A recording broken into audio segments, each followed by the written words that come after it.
Hey everybody, I wanted to do a review of Dr. W.E.B. Du Bois' chapter 3 of his book called The Souls of Black Folk. The chapter is called Of Mr. Booker T. Washington and Others. So before I give you just some quick notes on what the chapter was about, don't forget to like, subscribe to the channel, leave a message. And like the video, leave me a message. I definitely want to hear what you have to say. Suggestions for upcoming book to read and things like that you want to hear about. So he spends a lot of the time in this chapter talking about Booker T. Washington. Booker T. Washington, of course, you know, was the black man who he was a leader in the 1800s, in the late 1800s, early 1900s. He also was the founder of Tuskegee University.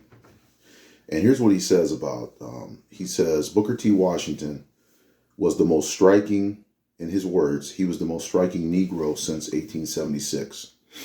He says that Booker T. Washington came forth with a plan for blacks, and his plan that he was kind of like saying that blacks should follow involved industrial education, a specialization on industrial education.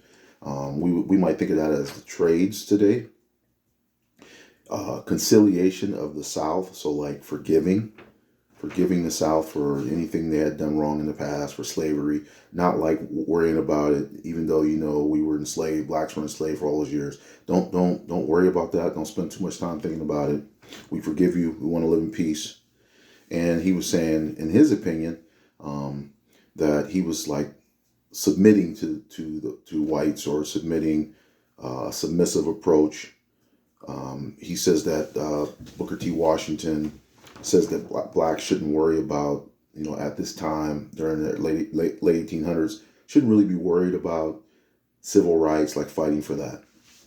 And the main thing they should be worried about is industrial education, which is the trades. They should be worried about building wealth and then obtaining land. He does give Booker T. Washington some credit. He says that, you know, he does give him credit for having a purpose, developing a purpose, having like a singleness of mission. He says that he does, a lot of the black leaders did give him recognition for the plan that he developed. They just like kind of, a lot of them disagreed with what he did, with some of the things that he was proposing. So he says that himself and other leaders, they thought that blacks should fight for things like, number one, the right to vote. He says that, you know, the way we're going to become equal in this society is with the ballot. So we're going to become, the right to vote is going to be a way that blacks were going to be able to get equal or equality or equity and things like that. Number two, we should be fighting for civil equality. So we should be fighting for our civil rights. We want to be equal. We don't want to be a second-class citizen. We want to be a first-class citizen. And number three, we should be worried about the education of youth according to their ability. So that's interesting in itself. So it felt like something else he said it felt like Washington's way shifted the black problem from something they did to themselves instead of what was done to them. So he in his opinion, he felt like Washington was saying that, okay, forget about slavery, and that the reason why blacks are in the condition they are in is because of slavery. He's saying that Washington wanted to shift the blame from the slave owners and the white people, basically, who created this problem for blacks, and put the problem on black people themselves and said, this is your problem. Don't worry about what whites have done to you. This is your issue to deal with. And finally, at the end of the chapter, Du Bois says that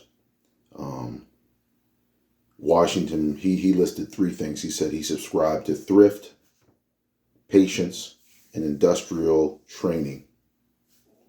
And Du Bois says that we should be really focused on more of the development of our brighter minds, higher education, things like that. So you had one person, Washington, who was a leader who subscribed to trades and industrial training and gaining land and gaining wealth.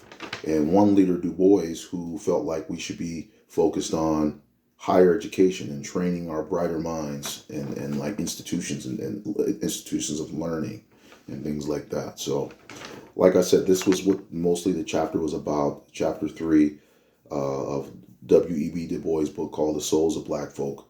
Of the chapter is called Of Mr. Booker T. Washington and Others. So if you like the video, please put a like on the video. Like I said, subscribe to the channel. Leave me a message if I've left some things out that you feel like I should have added to this video, or also add your commentary. Also suggest suggestions for books to discuss in the future. So thanks for listening.